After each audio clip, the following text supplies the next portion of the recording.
بسم اللہ الرحمن الرحیم۔ معزز ناظرین، السلام علیکم and welcome to our channel voice of Muslims. معزز ناظرین، نکاح ایک بہت ہی خوبصورت رشتہ ہے۔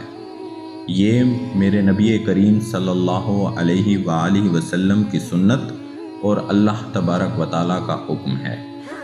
آج کل کے جدید دور میں نکاح کے ساتھ کچھ غیر ضروری رسومات کو جوڑ دیا گیا ہے۔ یہ رسومات کیا ہیں؟ آج کی اس ویڈیو میں ہم آپ کو تفصیل سے بتائیں گے، تو ہماری ویڈیو کو اینڈ تک دیکھنا نہ بھولیے گا۔ اور جو دوست ہماری ویڈیو کو پہلی بار دیکھ رہے ہیں، ان سے گزارش ہے کہ وہ ہمارے چینل کو سبسکرائب اور بیل آئیکن کے بٹن کو پریس کرنا نہ بھولیں، تاکہ فیوچر میں اپلوڈ ہونے والی مزید اسلامک اور معلوماتی ویڈیوز کا نوٹیفیکیشن بر وقت ملتا رہے۔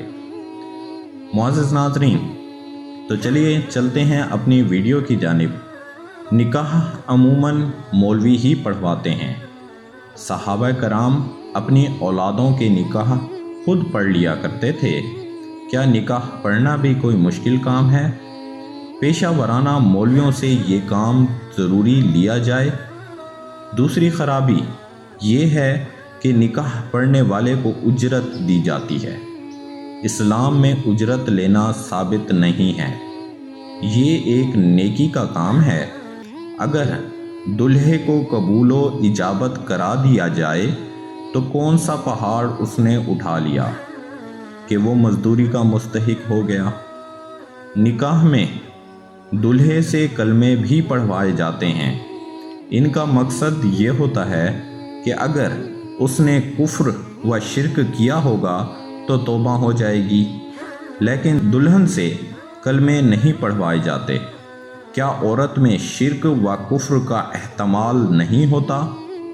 ایک خرابی یہ ہے کہ جدید طبقہ، جن کی زبانوں پر انگریزی کے حروف چلتے رہتے ہیں، اور عوام جن کی زبانیں ذرا سخت ہوتی ہیں، جس طرح مولوی مخارج و حروف کے ساتھ کلمے پڑھاتے ہیں، ان کو صحیح نقال نہیں کر سکتے۔ ندامت سے دلہے پر ایک بوجھ پڑ جاتا ہے، گویا دلہا صاحب کلمہ پڑھنے کا امتحان دے رہے ہوں۔ اکثر نکاح خواں مولوی اس نفسیاتی مرض کو نہیں سمجھتے۔ اگر کوئی غلط کلمہ پڑھ دے تو اس کی بھی خوب تشہیر کی جاتی ہے، دیکھیے جی ان کو کلمے ہی نہیں آتے۔ دلہن کے پاس جو قبول و اجابت کے لیے آدمی بھیجے جاتے ہیں، وہ غیر محرم نہیں ہونے چاہیے۔ جب بالغ لڑکی کے سامنے دلہے کا ذکر کیا جائے تو اس کا حق مہر کا تذکرہ اور اس کا قبضہ بھی کرا دیا جائے۔ نکاح کے وقت جو چھوارے پھینکے جاتے ہیں، اس میں مسنون طریقہ نہیں رہا۔ چھوٹے بڑے بوڑھے سب دوڑنے لگ جاتے ہیں، مجلس میں کھلبلی سی مچ جاتی ہے۔ بہتر طریقہ یہ ہے کہ چھوارے ان کے ہاتھ میں دیے جائیں، اس سے ہر ایک اپنی جگہ پر آرام سے بیٹھا رہے گا۔ نکاح میں خطبہ پڑھنا مستحب ہے۔ اگر کسی کو خطبہ نہ آتا ہو تو صرف ایجاب و قبول سے بھی نکاح ہو جاتا ہے۔ نکاح خط کے ذریعے سے بھی ہو سکتا ہے۔ اگر دلہن بہت دور رہتی ہے، جس سے آنے جانے کا مصرف کافی بڑھ جاتا ہے، مثلاً وہ لڑکی اور اس کے ماں باپ کسی دوسرے ملک میں رہتے ہیں، تو صرف خط و کتابت کے ذریعے سے بھی نکاح ہو سکتا ہے۔ لڑکی چند گواہوں کے سامنے نکاح قبول کرنے کی تحریر کر دے، پھر اسے دلہے والوں کو بھجوا دے۔ دلہا اس تحریر کو پڑھ کر اپنی مجلس میں قبول کرے تو نکاح ہو جائے گا۔